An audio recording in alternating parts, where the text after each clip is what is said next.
à tous et à toutes. Merci de faire cette marche avec nous. Depuis déjà 2 semaines, nous parlons de l'Église et la mission. Si vous voulez, la mission et l'Église, c'est donc notre thème par rapport à cette émission Éclairage. Et nous sommes toujours avec notre personne ressource avec qui nous apprenons à connaître et à comprendre ce que c'est que la mission, pourquoi la mission et pourquoi le Seigneur nous met en mission. Alors, on vous souhaite encore la bienvenue, que Dieu soit avec nous pour cette séance et que Dieu vous bénisse en notre compagnie. Bienvenue à Éclairage.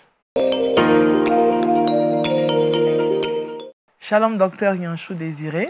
Salut, ma soeur. Vous allez bien? Oui, à la grâce de Dieu. Dieu merci. Alors, vous êtes notre enseignant par excellence par rapport à cette émission Éclairage.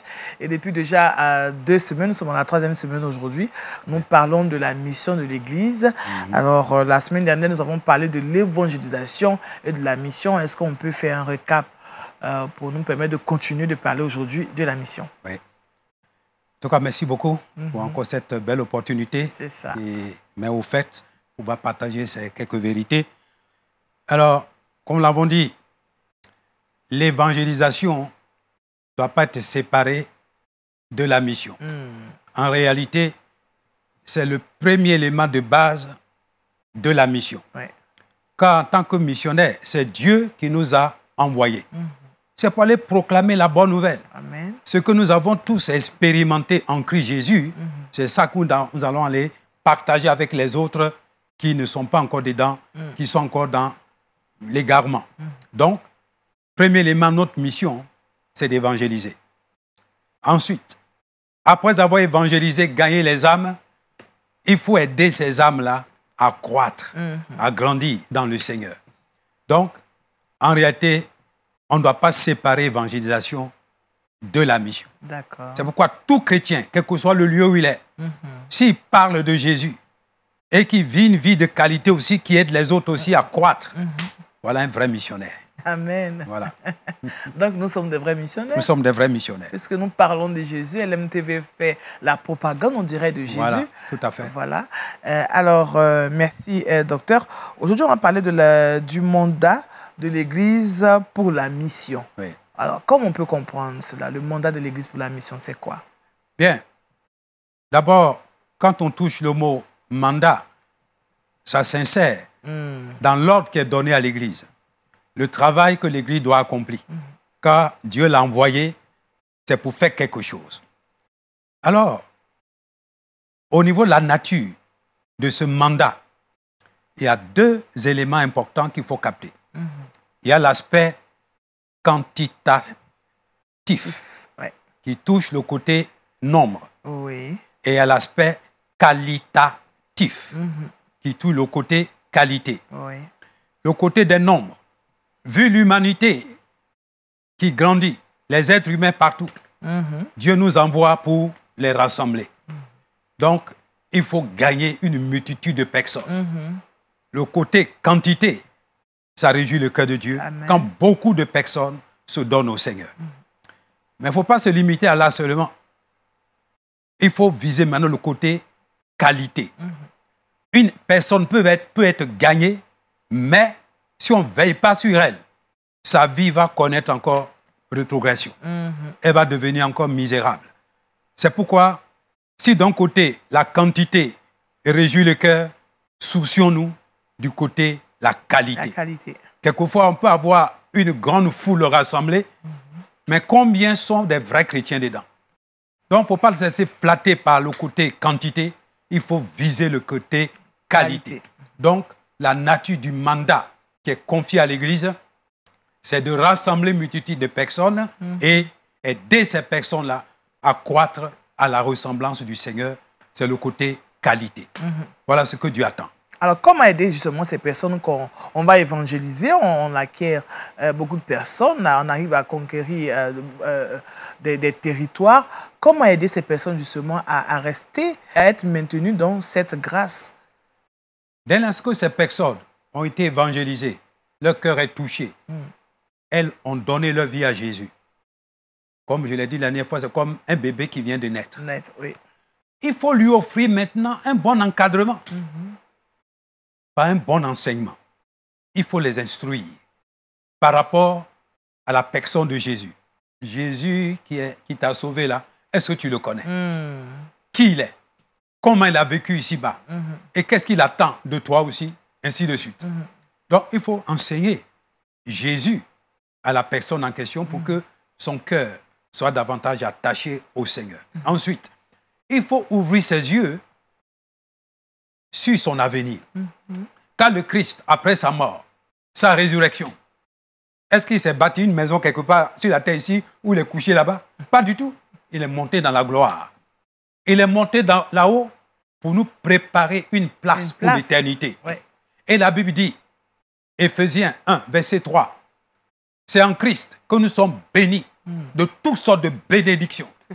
Donc, il est notre avocat là-haut, il est notre représentant auprès du Père et il tient entre ses mains toutes les richesses, toutes les bénédictions par rapport à notre avenir. Donc, il faut orienter les âmes à porter regard désormais vers les valeurs célestes. C'est quoi Paul va dire aux Colossiens? Si vous êtes ressuscité avec Christ, affectionnez-vous aux choses d'en haut, là où Christ est assis. Ne vous affectionnez pas aux choses de la terre, car ces choses disparaîtront très bientôt. Or, malheureusement, aujourd'hui, on entraîne les chrétiens à courir seulement après les richesses de la terre. Et leur vie spirituelle connaît une grande rétrogression. Orientons-les vers Jésus. Celui qui est venu nous délivrer, il a un avenir glorieux placé devant nous. C'est notre degré d'attachement à sa personne qui nous donnera d'être aussi des personnes de qualité pour impacter les autres, pour que les autres aussi soient sauvés. Donc, il faut que le chrétien ou la chrétienne en question soit vraiment instruite, bien éduquée, pour croître à la ressemblance de Jésus. D'accord. Voilà. Alors, aujourd'hui, qu'est-ce qui fait que justement les communautés ou bien les personnes qui ont des églises n'arrivent pas vraiment à encadrer correctement? Parce que on le sait, il y a beaucoup de plaintes, il y a beaucoup de dérives dans l'Église. Tout cela, ça vient d'où? Qu'est-ce qui se passe? Est-ce que l'Église est en train de faillir? L'Église n'est pas en train de faire la volonté de Dieu? Bien, ça peut provenir de deux sources. La première, ça peut venir du leader qui est là. Jésus va poser 3 questions à l'apôtre Pierre. M'aimes-tu plus que ne m'aime ceci? Il dit, je t'aime. Il va lui dire, paie mes brebis. Il pose encore la question. Il dit, je t'aime. Paie mes agneaux. Et la 3e question, je t'aime. Il dit, paie mes brebis.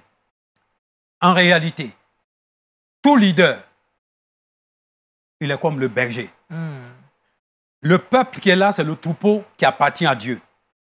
Si nous aimons le Seigneur, démontrons notre amour envers le peuple qui lui appartient. Si le leader n'offre pas un bon encadrement au troupeau, les brebis vont s'égarer dans toutes les directions. Vont vivre n'importe comment. Or, malheureusement, c'est ce qu'on constate. Beaucoup de chrétiens qui ont bien démarré, leur vie n'avance pas parce que le leader qui est là ne se préoccupe même pas de leur vie spirituelle, de leur avenir. Il ne se soucie pas de faire d'eux de bons témoins de Jésus là où ils sont. Voilà le premier domaine qui fait que beaucoup d'églises connaissent beaucoup de rétrogression. Et ça ne marche pas. L'autre aspect, le leader peut être quelqu'un de qualité, qui a un vrai fardeau pour aider le troupeau de Dieu à avancer. Mais les brebis eux-mêmes, ce que le leader prêche, ils ne sont pas contents de ça. Ils rejettent ça. Ils préfèrent courir ailleurs. Et beaucoup aujourd'hui, apparemment, ils sont rassemblés là. Mais quand le leader prêche, ils sont fâchés contre lui. Ils veulent qu'il prêche des choses là qui les arrangent eux pour les entraîner encore dans le mal. Or, quand le leader est rigoureux et qu'il met même un programme ou bien une stratégie de mise sous discipline pour interpeller certains leaders, certains chrétiens plutôt, ils abandonnent l'assemblée. Ils courent pour aller ailleurs. Le problème n'est pas du côté du leader.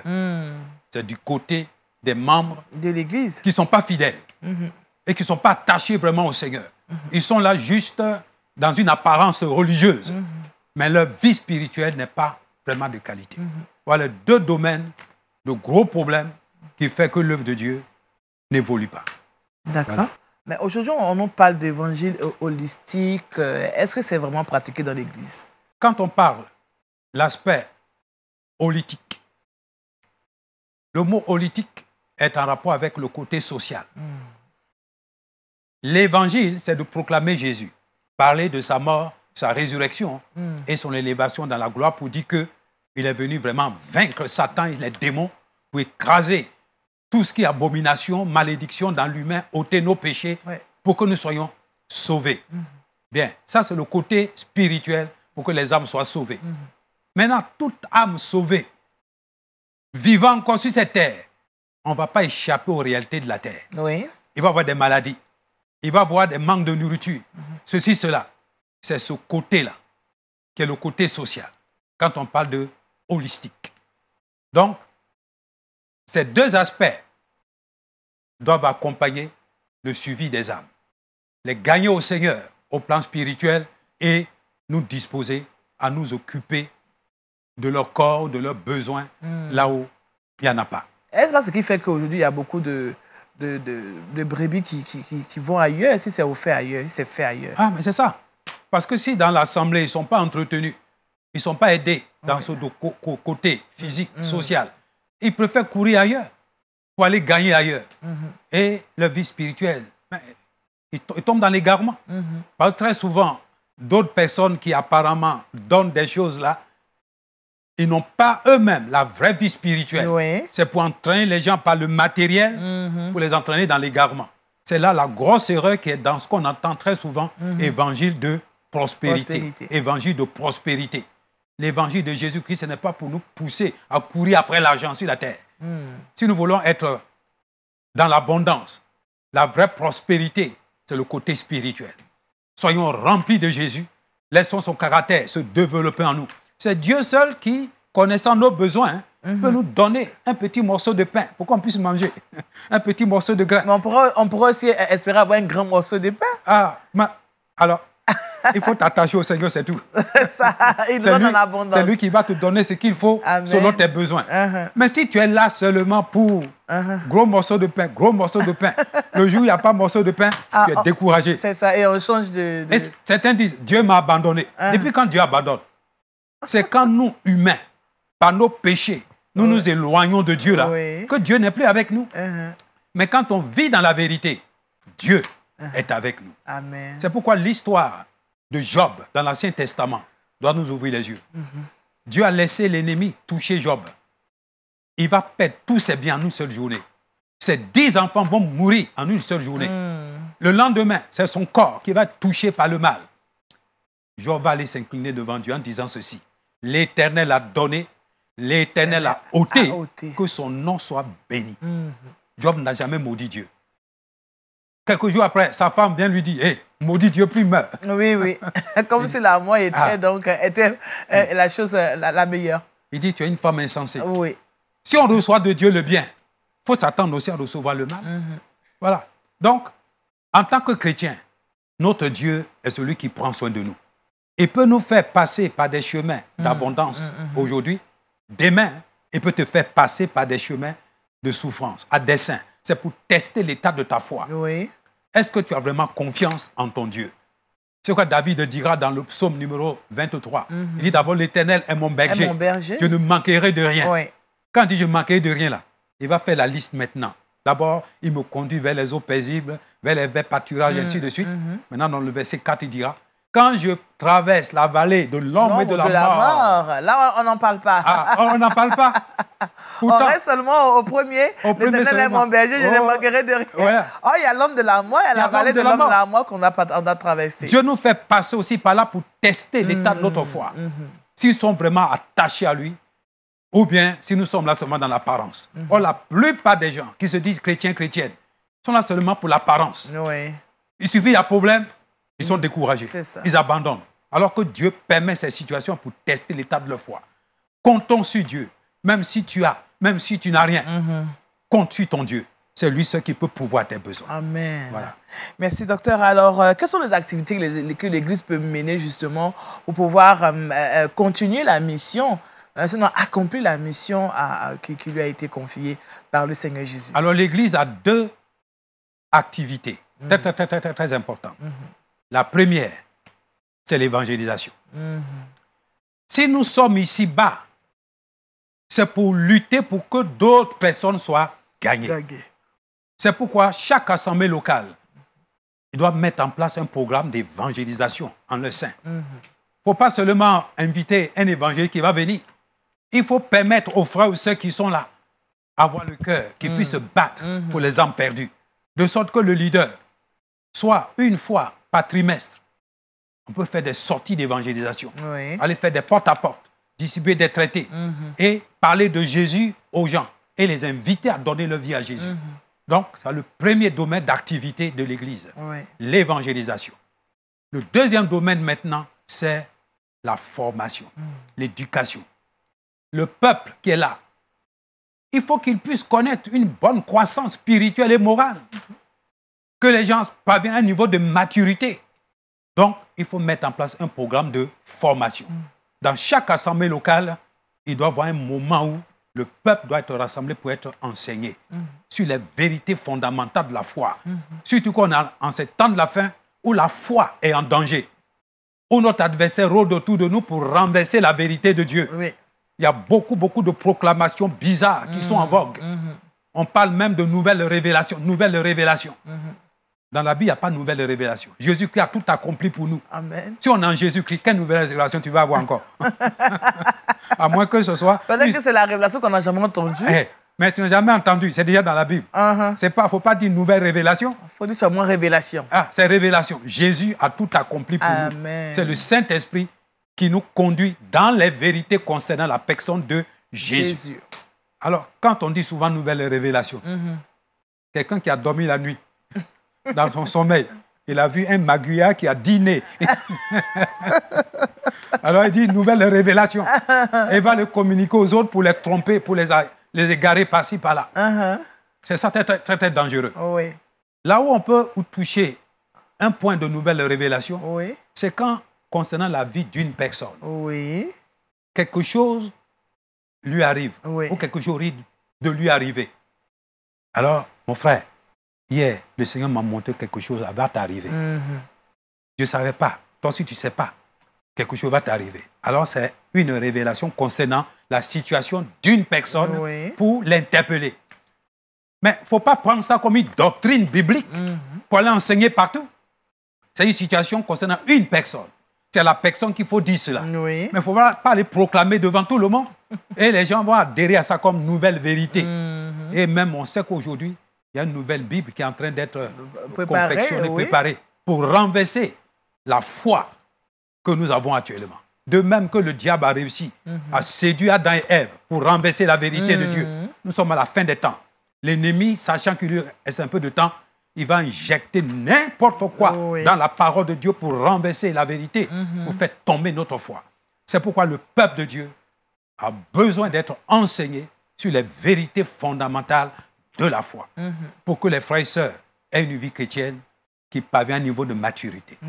Voilà les deux domaines d'activité d'une vraie église. Voilà. Merci, docteur. Alors, en dépit de tout, il y a quand même des obstacles qui sont quand même à ne pas... qu'on ne peut pas ôter quand on parle de la mission. Alors, quels sont les obstacles et puis comment justement faire face à ces obstacles? Oui, ces obstacles, on peut les appeler aussi comme des défis. On ne peut pas échapper à ces réalités. Le tout premier défi, obstacle, qui fait que l'œuvre de Dieu n'avance pas, c'est la croissance numérique des gens dans le monde entier. Se multiplie beaucoup. Environ, on parle aujourd'hui même environ 9 milliards d'êtres humains sur la Terre. Ils sont très nombreux et ils se multiplient. Et ça constitue très souvent un obstacle. Ce n'est pas Dieu qui veut nous empêcher d'avancer. Mais Dieu lui-même, il bénit l'homme ainsi quand il le crée. Multiplier et remplissez la terre. Donc, c'est aussi une mission. Oui, c'est une mission confiée à l'Église. Mais ceux qui se multiplient là, je vais vous parler de le nombre numérique qui se grandit dans le monde entier. En même temps, le péché se multiplie. Le mal se multiplie. De sorte que très souvent, ça fait comme un frein, un blocage pour l'avancée de l'œuvre de Dieu dans certains domaines. Ça ne devait pas arrêter, mais voyons ça comme un défi à relever. Ça, c'est le premier élément. Deuxième défi, des personnes qui ne sont pas du côté du christianisme. Ils sont contre les chrétiens et mettent en place un programme de persécution. Actuellement, beaucoup de chrétiens sont persécutés dans le monde entier. Alors, ça empêche l'œuvre de Dieu d'avancer. C'est l'ennemi qui est jaloux. Il utilise ces gens-là pour attaquer les chrétiens, pour empêcher l'œuvre de Dieu d'avancer. Troisième défi, ça touche les enfants et la jeunesse. En réalité, parmi toute la population du monde, les enfants et la jeunesse sont les plus nombreux. Mais malheureusement, ils ne sont même pas évangélisés. On ne leur enseigne même pas la parole de Dieu. On les laisse vivre comme il faut. Et en général, la plupart sont collés à la télévision. Il y a des films bizarres qui viennent gonfler leur tête et les entraînent dans l'égarement. Ça empêche l'œuvre de Dieu d'avancer. Si on n'évangélise pas les enfants, si on n'éduque pas les jeunes gens, les jeunes filles, on n'est pas en train de donner à l'humanité un bel avenir. Or, l'Église doit lutter pour que la jeunesse, les enfants même de la rue, soient gagnés pour que l'œuvre de Dieu puisse connaître une avancée. Et le quatrième défi, quatrième obstacle, il s'agit en réalité des missionnaires qui sont à l'extérieur, qui sont envoyés. Souvent, on ne les soutient même pas. On ne prie même pas pour eux. On ne les appuie pas au plan social. Et ils souffrent là-bas. Apparemment, on dit, on les a envoyés. On l'appelle missionnaire envoyé dans tel pays. Mais on ne les soutient même pas. Et cela bloque l'avancée de l'œuvre. Le missionnaire là-bas, il n'arrive pas à faire l'œuvre de Dieu comme il se doit. Voilà donc ces obstacles. Et cela doit nous interpeller pour que nous puissions mettre en place un beau décor, une stratégie pour confronter ces réalités-là. Le Seigneur Jésus, ici-bas, pendant tout son ministère, il a été placé devant divers sortes de défis, combats, mais il n'a pas reculé. L'apôtre Paul aussi, l'Esprit l'avertissait que des liens, des tribulations l'attendaient. Paul dit, je ne fais aucun cas de ma vie, pourvu que j'accomplisse ma mission. Amen. Donc, en tant que chrétiens, qui sommes des missionnaires, nous ne laissons pas impacter par ces réalités. Ce sont des difficultés, ce sont des défis à relever, ce sont des obstacles, mais celui qui nous a envoyés, il est le Tout-Puissant.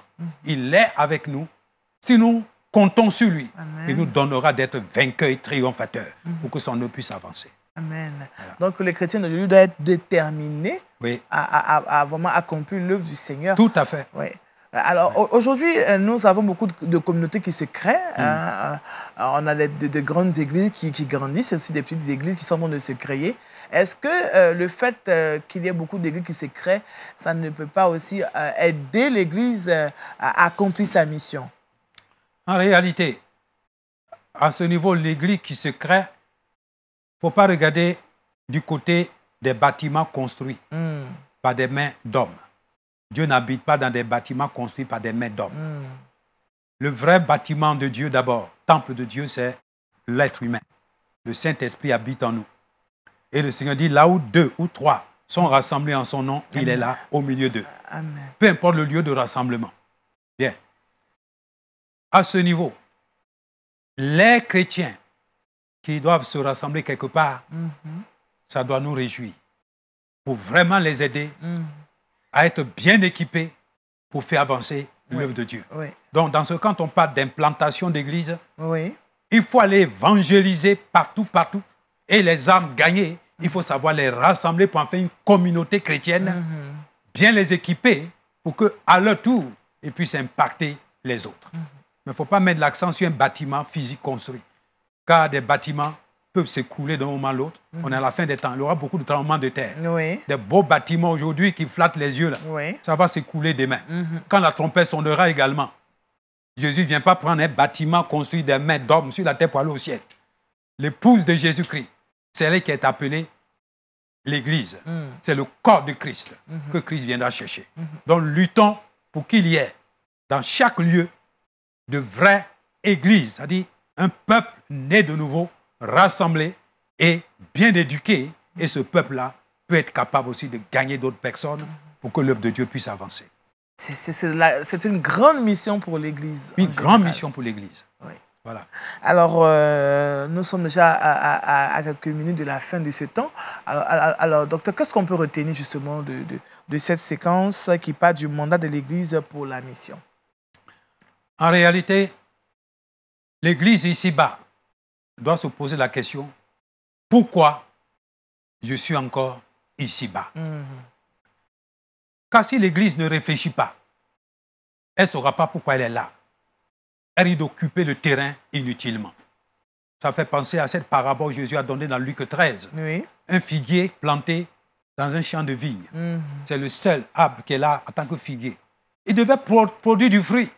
Mais il est là, il ne produit rien. Le propriétaire du champ, le patron, a dit à celui qui s'en occupait, hey, coupe-le.